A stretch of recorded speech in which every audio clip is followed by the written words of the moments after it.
오늘 이 시간에는 로마서의 말씀을 통해서 깨어나 어둠을 벗고 그리스도로 옷 입으라, 깨어나 어둠을 벗고 그리스도로 옷 입으라 라는 제목의 말씀의 은혜를 나누고자 합니다. 우리가 살아가고 있는 지금 이 시간은요, 2025년 12월입니다. 한 해의 마지막 달인 12월을 시작했는데요, 교회력으로 볼 때는 새로운 시간을 시작하는 대림절입니다.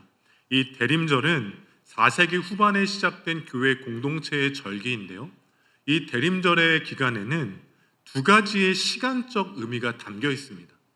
하나의 시간적인 의미는 이 땅에 오신 예수 그리스도를 기념하는 기억의 시간입니다. 우리가 바쁜 일상을 살다 보면 예수 그리스도의 오심이 우리 가운데 온전히 담겨지지 않을 때가 있는데요, 대림절의 시간을 통해서 교회력의 시작을 시작할 때 우리 안에 예수님을 품고 나아가자라는 것이죠. 그리고 다른 한 가지의 의미는 이 땅 가운데 다시 오실 예수님의 오심을 준비하는 시간입니다. 우리의 신앙을 점검하고 우리의 신앙을 성장하고 성숙하게 하는 그 준비의 시간, 그 기다림의 시간이 대림절기인 것이죠. 그렇기 때문에 대림절을 보낼 때는요, 단순히 25일에 예정되어 있는 성탄절만을 기억하거나 기다리셔서는 안 됩니다. 그 성탄절만이 대림절 가운데 기억되는 것이 아니라요, 성탄의 주인공 되신 예수님을 깊이 생각해야 합니다. 대림절의 시간을 보내시면서요, 순간순간 가운데 은혜를 주심을 감사해야 되고요, 때로는 우리의 신앙을 잃어버린 순간이 찾아온다 할지라도 그 신앙을 지키며 신앙을 깊이 있게 풍성하게 열매 맺어 가야 한다라는 것입니다.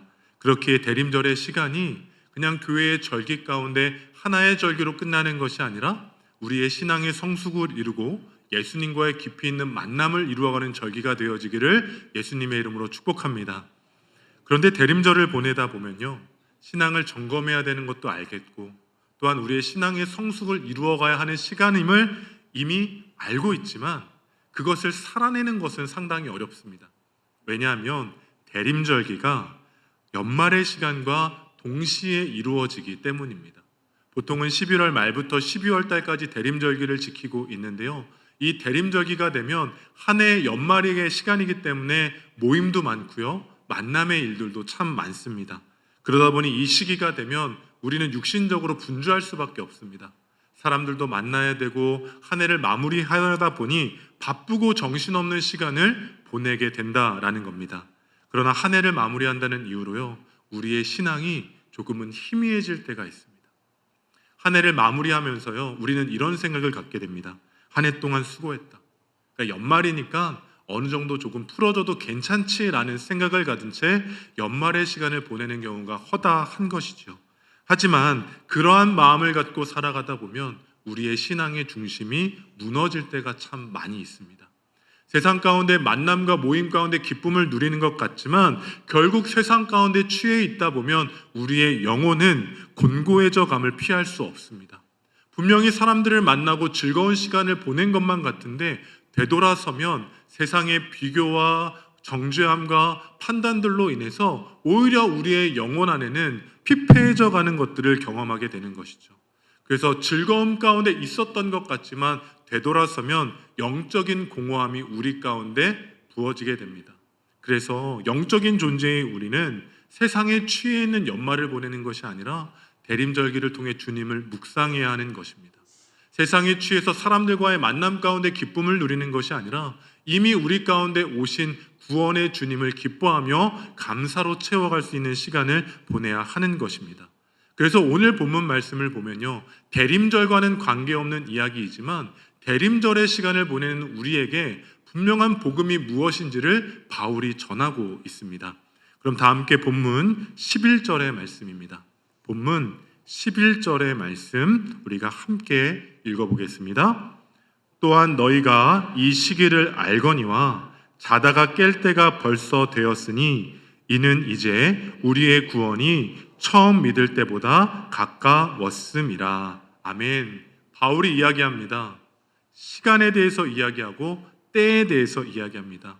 너희가 시기를 알고 있고 이제는 영적으로 깨어야 할 때다라고 말하고 있습니다. 근데 여기서 말하고 있는 시간과 때는 우리가 24시간을 살아가는 물리적인 시간을 의미하는 표현이 아닙니다. 바울이 우리에게 이야기하고 있는 시간과 때는 하나님의 시간을 의미하는 크로노스, 즉 영적인 시간을 의미하는 표현입니다. 따라서 우리가 잠에서 깨어야 하는 것은요, 물리적으로 육적으로 깨어지는 잠을 의미하는 것이 아니라 영적인 잠에서 깨어 있으라고 우리 가운데 선포하는 바울의 이야기입니다. 이 시대를 살아가는 우리는요, 지금 당장은 깨어서 예배하고 있는 것처럼 살아가고 있지만 예배함에도 불구하고 우리의 영혼은 잠들어 있는 경우가 있습니다. 오늘도 잠에서 깨어 준비하고 예배의 자리 가운데 나아오셨죠. 그러나 육신적으로만 깨어 하나님을 예배하는 것이 아니라 우리의 영혼이 깨어 하나님을 예배할 때 하나님을 향한 전심의 예배가 우리 가운데 드려질 줄로 믿습니다. 만약 우리가 깨어있지 않다면요, 우리가 예배함에도 말씀을 묵상함에도 기도함에도 하나님의 능력과 은혜와 임재하심이 나타날 수 없음을 기억해야 합니다.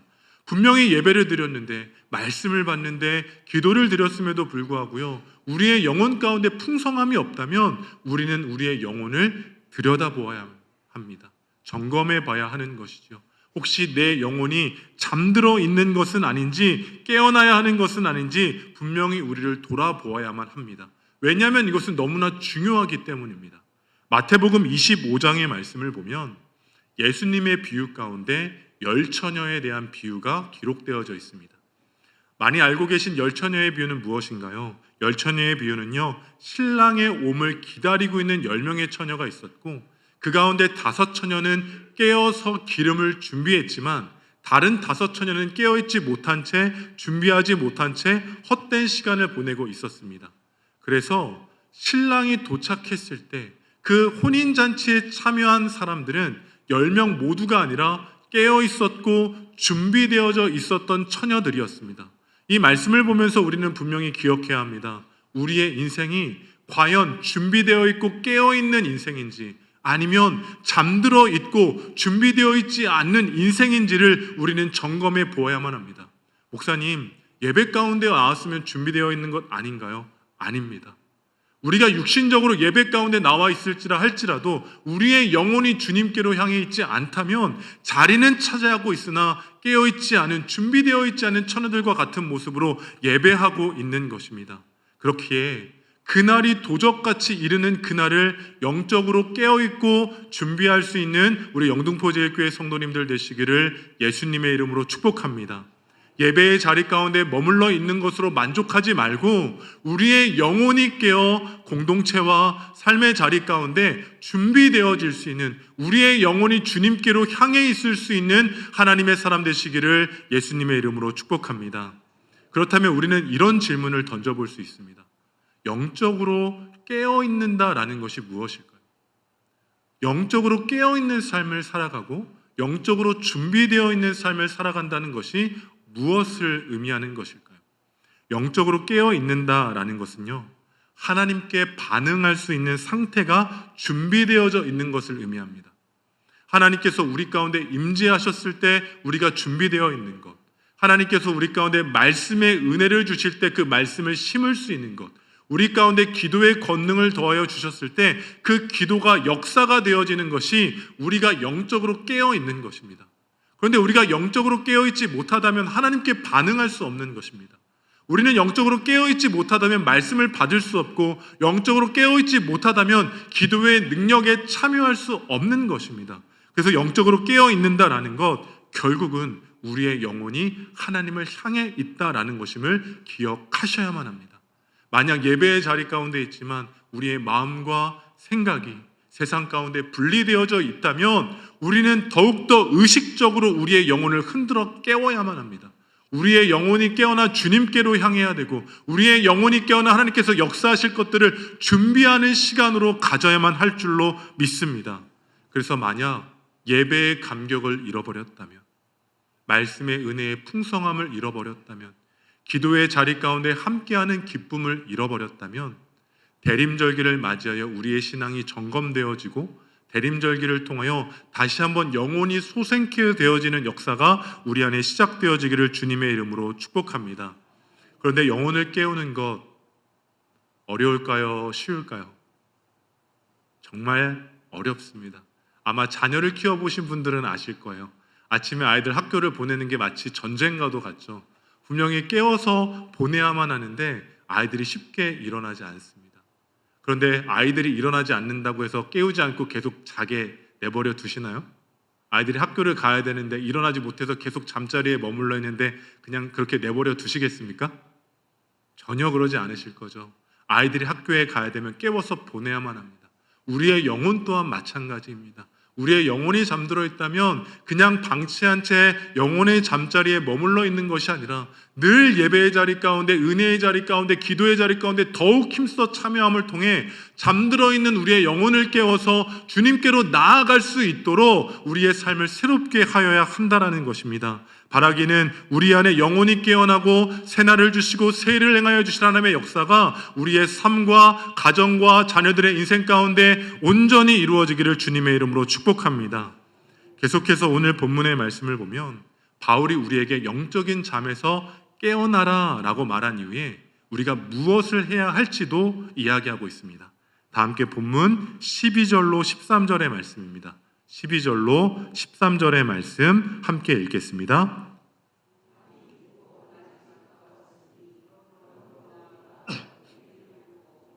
새 갑옷을 입자. 낮에와 같이 단정히 행하고 방탕하거나 술 취하지 말며 음란하거나 호색하지 말며 다투거나 시기하지 말고. 아멘. 바울이 말하고 있습니다. 영적으로 깨어있다면 이제는 어둠의 옷을 벗으라 라고 말하고 있습니다. 어둠의 옷을 벗는다는 건 무엇일까요? 방탕함과 술취함, 음란과 호색, 다툼과 시기를 벗어버리라 라고 말하고 있는 겁니다. 그렇다면 바울이 말하고 있는 어둠의 일, 그렇지 않기를 바라지만요, 혹시라도 우리의 인생 가운데 밀접해 계시지는 않습니까? 우리가 세상을 살다 보면서요, 불가피한 상황 가운데 마주하다 보니 바울이 말하고 있는 벗어야 될 어둠의 일들을 아직까지 입고 있는 채 살아가고 계시지는 않습니까? 만약 혹시라도 어둠의 일이 우리 가운데 밀접해 있다면 빛으로 오신 예수 그리스도의 능력을 통하여 끊어질 것은 끊어지고 무너질 것은 무너지고 소멸되어질 것은 소멸되어지는 역사가 시작되기를 예수님의 이름으로 축복합니다. 바울이 말한 어둠의 일은요, 단순히 영적인 것 가운데 머물러 있는 것이 아니라 우리의 실제 속에서, 우리의 삶의 속에서 우리의 영혼을 좀먹는 것들을 의미하는 겁니다. 우리가 인생을 살다 보면요, 많은 것들이 드러나 있는 곳에서 행해지는 것만 있는 게 아닙니다. 많은 문제와 범죄와 어려움 가운데 처해지는 일들을 보면 어둠 속에서 이루어지는 일들이 참 많죠. 세상의 문제와 사건과 사고를 보면 드러내놓고 할 수 있는 일이 아닌 감추어져서 어둠 가운데 나타나는 일들이 있습니다. 그러나 우리의 인생 또한 그럴 때가 있음을 경계해야만 합니다. 우리 안에도요, 바울이 말하고 있는 어둠을 옷 입는 일들이 만연해 있기 때문입니다. 우리가 그리스도인이고 하나님의 백성임을 고백하고 있지만 하나님 앞에서가 아닌 나 홀로 있는 곳에서, 또한 밝히 드러난 곳이 아닌 어둠 가운데 있는 곳에서 우리의 본래적인 본질의 연약함이 드러나기 때문입니다. 우리의 본래적인 모습은 어떠한 모습입니까? 성경이 말하고 있는 어둠을 옷 입고 있지는 않습니까? 그리스도의 빛 가운데 나아가야 함에도 불구하고 우리가 속해 있는 삶의 현장 속에서 어둠 가운데 계속해서 몰입되어져 가고 계신 것은 아닙니까? 우리는 이 말씀 가운데 믿음으로 반응해야 합니다. 우리의 삶이 교회 안에서만 빛의 자녀로 살아가는 것이 아니라 우리의 가정과 일터와 직장과 삶의 자리, 때로는 나 홀로 있는 그곳에서도 거룩해져 가기를 힘쓸 수 있는, 어둠의 옷을 벗을 수 있는 우리 영등포제일교회 성도님들이 되어야 할 줄로 믿습니다. 그래서 우리는 우리의 영혼 가운데 선언해야 됩니다. 어둠의 옷을 벗어버리라. 어둠의 옷을 벗어버리라. 선택적으로 하는 것이 아니라 우리는 모든 삶의 시간 가운데 어둠의 옷을 벗어버리기를 선언하고 선포해야만 합니다. 그럴 때 우리가 마주해서는 안 되는 일들이 끊어지고 마주할 수 없는 일들이 우리로부터 멀어질 수 있기 때문입니다. 그래서 우리는 점검해 보아야만 합니다. 근데 이 점검하시면서요, 대답하시면 안 됩니다. 미리 말씀드립니다. 마음으로만 대답해 주셔야 돼요. 다시 한번 부탁드립니다. 마음으로만 대답하는 겁니다. 나는 방탕하거나 술 취한 삶을 살고 있는가? 나는 음란과 호색과 관련이 있는가? 나는 다툼과 시기의 상황 가운데 마음을 빼앗기고 있는가? 이것만이 전부가 아닙니다. 우리는요, 점검해 보아야 해요. 혹시 우리의 영혼이 어둠 가운데 머물러 있는 일들로부터 정말 자유하다 말할 수 있는가 질문해 보아야만 합니다. 우리의 삶에, 우리의 영혼에 정말로 객관적인 시선으로 들여다보고 복음의 기준으로 들여다보고 말씀의 빛으로 비추어 봐 혹여라도 우리의 삶이 어둠을 옷 입는 것과 관련되어져 있다면 어둠의 옷으로부터 자유케 되어지는 역사가 시작되어야 할 줄로 믿습니다. 그런데 우리가 어둠 가운데 넘어지는 이유는 이겁니다. 스스로를 과신하기 때문입니다. 어둠의 일에 우리가 조절할 수 있다고, 자제할 수 있다고, 통제할 수 있다고 우리 스스로를 과신하기 때문에 우리는 어둠의 일을 벗어버리지 못한 채 늘 붙잡고 살아가는 것입니다. 그러나 우리는 철저히 인정해야 됩니다. 우리로서는 할 수 없습니다. 우리로서는 조절할 수도 없고 절제할 수도 없고 통제할 수도 끊어낼 수 없음을 인정해야만 합니다. 그렇다면 우리가 어둠의 일을 벗기 위해선 어떻게 해야 될까요? 우리의 노력과 애씀으로 되지 않는 그 문제를 우리는 어떻게 해결할 수 있을까요? 바울은 우리에게 이렇게 이야기합니다. 본문 12절의 말씀인데요. 다시 한번 본문 12절의 말씀을 읽어보겠습니다. 밤이 깊고 낮이 가까웠으니 그러므로 우리가 어둠의 일을 벗고 빛의 갑옷을 입자. 아멘. 바울이 이야기합니다. 어둠의 일을 벗고 무엇을 하자고요? 빛의 갑옷을 입자라고 이야기합니다. 말씀을 묵상하다 보면요, 어둠을 벗어버리는 일, 어둠의 일을 벗어버리는 것은 이해가 됩니다. 그런데 동시에 빛의 갑옷을 입자라는 것이 조금은 어색한 표현처럼 다가오더라는 거예요. 말씀을 준비하고 설교를 준비하면서 이 말씀을 계속 묵상해 가는데 왜 바울이 이런 표현을 썼을까 궁금해졌습니다. 왜냐하면 어둠의 일을 벗고 빛의 갑옷을 입는다는 표현이 자연스럽지 않기 때문입니다. 조금은 자연스러우려면요, 이런 표현이 기록되어 있어야겠죠. 어둠의 일을 벗고 빛의 일을 입자라는 표현이 더 자연스러운 표현입니다. 사실 흐름대로 본다면요, 어둠의 일을 벗는 것과 빛의 일을 입는 것이 동시에 이루어져야 하기 때문입니다. 그렇다면 우리는 바울에게 질문을 던져봐야 돼요. 바울은 왜 어둠의 일을 벗으라고 이야기했으면서도 빛의 일이 아닌 빛의 갑옷을 입으라고 했는가? 왜 빛의 갑옷을 입으라고 이야기했을까요? 왜 바울은 빛의 갑옷을 강조해서 기록해 놓은 것일까요? 우리가 어둠의 일을 벗은 채 살아내야 될 삶은요, 영적 전쟁과도 같기에 바울은 우리 가운데 선포하고 축복한 겁니다. 영적 전쟁터에서 어둠의 영적인 전쟁의 현장에서 우리가 승리하기 위해서는 단순한 옷을 입고 승리할 수 없고 빛의 갑옷을 입고 승리할 수 있음을 그가 먼저 깨달아 알았기 때문입니다. 어둠의 일을 벗는 것은요, 우리의 선택적인 것이 아닙니다. 우리가 하고 싶다고 할 수 있는 것이 아닙니다. 빛의 갑옷으로 우리가 무장되어질 때 영적인 전쟁터에서도 승리할 수 있게 되는 것이고, 빛의 갑옷을 입었을 때에 우리의 삶의 현장과 가정과 신앙의 현장 속에서 믿음으로 승리할 수 있게 되는 것이기 때문입니다. 그렇기에 우리는요, 어둠의 일을 벗고자 결단했다면 빛으로 오신 예수 그리스도로 그 갑옷을 입는 주님의 군사가 되어져야 할 줄로 믿습니다. 우리는요, 세상 가운데 나아가 영적 전쟁을 이룰 때에 빛의 갑옷을 입은 하나님의 군사가 되어야만 합니다. 어둠과 싸워 영적인 것 가운데 승리를 이루기 위해서는 우리의 육적으로는 승리할 수 없기에 빛의 갑옷을 입고 영적인 전쟁 가운데 복음으로 승리해 나아가는 하나님의 군사로 세움받는 우리 영등포제일교회 되어지기를 예수님의 이름으로 축복합니다. 그래서 대강절의 기간은요, 더욱더 빛 대신 주님께로 나아가야 합니다. 우리가 빛의 갑옷을 어떻게 입을 수 있습니까? 빛으로 오신 주님께 나아갈 때 그 빛의 광채가 우리 가운데 온전히 부어지게 될 줄로 믿습니다. 그런데 말씀을 계속해서 묵상하다 보면요, 빛의 갑옷을 입으라고 이야기했던 이유가 분명해집니다. 에베소서 6장 11절의 말씀입니다. 에베소서 6장 11절의 말씀, 우리 한 목소리로 함께 읽겠습니다. 마귀의 간계를 능히 대적하기 위하여 하나님의 전신갑주를 입으라. 아멘. 바라기는 세상 가운데 나아가 영적인 전쟁을 벌쳐야 하는 우리의 삶이 하나님 나라의 전신갑주를 입고 빛의 갑옷을 입은 하나님의 군사 되기를 예수님의 이름으로 축복합니다. 그러기 위해선 영적으로 바라보셔야만 합니다. 믿음의 관점으로 바라보셔야만 합니다. 정말로 복음의 빛을 비추어서 우리의 인생과 가정과 자녀들의 인생을 비추어 보셔야만 합니다. 우리로서는 볼 수 없는 것들이 보여질 때 어둠을 끊어낼 수 있기 때문입니다. 우리는 어둠의 일들을 회피하고 싶어 합니다. 우리 안에 있는 어둠의 문제와 마주하고 싶어 하지 않습니다.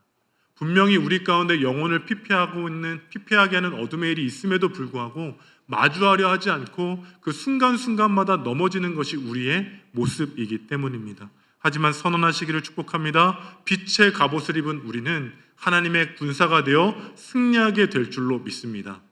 빛의 갑옷을 입은 하나님의 군사된 우리는 우리의 인생과 가정과 삶의 현장 속에 마주하게 되는 영적인 전투 가운데 하나님 나라의 승리를 이루어가는 주의 군사로 쓰임받게 될 줄로 믿습니다. 그럴 때 어둠은 물러가고 빛 대신 주님께서 우리의 삶을 주장하여 주시사 하나님 나라의 영광이 우리의 삶과 가정과 속한 곳 가운데 풍성히 부어지기를 예수님의 이름으로 축복합니다. 마지막으로 본문 14절의 말씀을 보면 바울은 빛의 갑옷을 입음과 동시에 새로운 옷을 입으라고 이야기합니다.